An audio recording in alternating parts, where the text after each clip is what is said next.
around violence against women and children. And this is one of the focuses that the President's taking today. Yes, indeed, of course, due to that spike of cases of women and child abuse in villages of Lusikisiki and Flagstaff in the Ingquza Hill municipality in the Eastern Cape in recent weeks.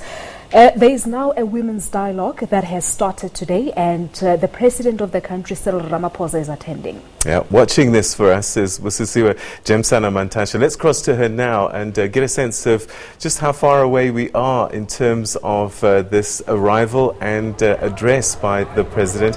Busisiwe, thanks very much indeed for joining us. We saw the President's spokesperson a short while ago, so that means the President has arrived? Indeed, Peter, President Cyril Ramaphosa has arrived in Lusikisiki. He's right inside this hall behind me, and he's not alone. Various ministers accompanying him, Minister Stella Ndabeni, among the many ministers that are accompanying President Cyril Ramaphosa. Any minute from now, Peter, women and men from the municipality are expecting President Cyril Ramaphosa to take to the podium to reassure them that government is doing something about the scourge of violence against women in Lusikisiki. Peter, just last week, women took to the streets to demand that something is done. This follows the rape of a 6-year-old who was allegedly raped by a senior government official in the Department of Education. The President started off, Peter, by visiting that family where the father called on the President, wanting him to go there and see what has happened and listen to them and hear their plight as families of victims of rape. And right now he is locked up in that hall with community members. Peter, I can tell you the hall is packed to capacity, and in fact there are people, angry people outside, who are not able to get inside as it is packed to capacity, wanting to hear the President, wanting to hear what he is going to promise them, what they are calling for. Whilst we spoke to them earlier on, Peter, some are raising the issue of death sentences to be reinstated, something that has been raised across the country in various platforms. Even here, there are those who are calling for death sentences. Peter, if I can tell you, Lusikisiki is a very rural area where many elderly women stay alone with their grandchildren. They often fall victim of rape and murder. Lusikisiki is among the top 20 hotspot areas in the country where you are likely to be murdered in. And today, people have gathered to say, President Ramaphosa, we need you to intervene. The time for plans and promises is over. We need to see action. We need to see something done about the scourge, especially in rural areas, Peter, because the problem here is not only women getting raped and murdered, and those cases are not being reported and not being followed on, but also there needs to be some sort of an education to educate women about their rights, because in this part of the province, women take abuse from their husbands, being beaten by their husbands, as something that is normal, as something that is ought to happen, as something that husbands do. It has been happening for years, and they have to be submissive to their husbands. They cannot go and open cases against their husbands, because the whole village then will judge the particular individual. So the problem is much deeper, Peter, here in rural areas, as many do not know their rights, as many are caught between knowing their rights and culture and religion and their circumstances. It is an area with high unemployment rate, and therefore those who rely on the men to provide for them fear speaking out, fear taking bread out of their mouths, fear losing their breadwinner. So they suffer in silence, hoping that they will stop. But also what is something that is a concern in this area is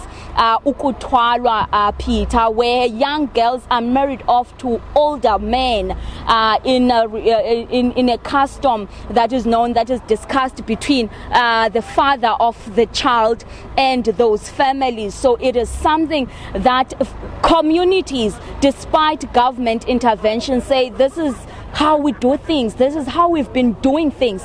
And the Premier, whilst we were talking to him earlier on, was saying, it starts there, Peter. It starts with educating people, making sure that they value education, that kids go to school, and the parents understand that they cannot trade their children to marry to older men, and that the much bigger intervention that is needed is to change the psyche of men, those who do these crimes, to know that this is not right, that women are able to be independent and they are not punching bags. You do not do that to them. And so it's a huge, it's a very vast intervention that would be needed, Peter. And we wait to see the set-up of the gender-based council that will look specifically on the gender-based violence crimes that continue to take place, how it will be implemented and how it will boil down to communities and deal with the root causes of what is taking place across the country. Peter. All right, so Busisiwe, going back to the dialogue itself, talk to us about the conversations that have been heard so far. What are the role players saying? Because you've outlined the challenges that face Lusikisiki and the province as a whole, but the solutions really to the problems identified. What have the speakers said?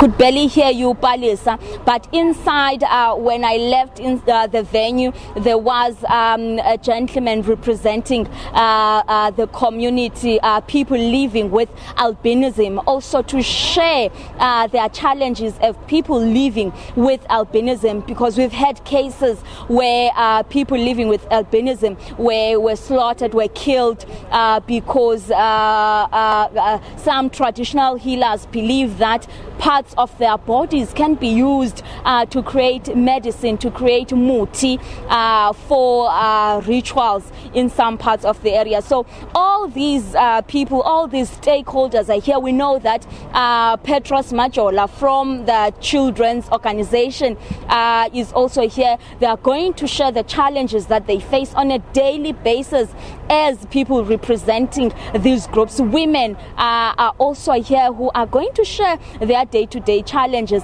with the president and await the president. And fortunately, Palisa, it is not only the president, but the Social Development MEC is also here inside provincially to deal with the challenges that face the province. But also there's also other ministers. There's Abrahams, Jeff Khadebe is also here. So it's an integrated approach to see where things are lacking, what is needed, what sort of intervention is needed socially.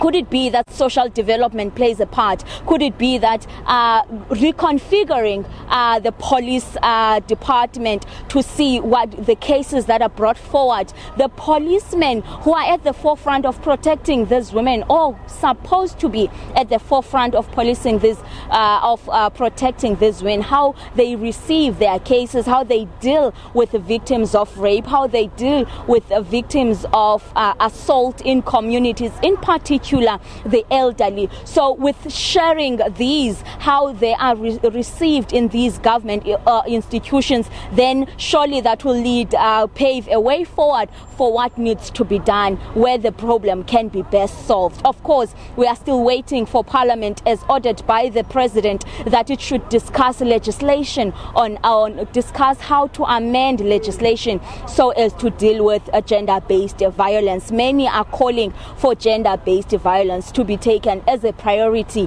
in the country. All right, Ingquza Hill, to our reporter there, Busisiwe Jemsana-Mantashe, reporting live from Lusikisiki in the Eastern Cape.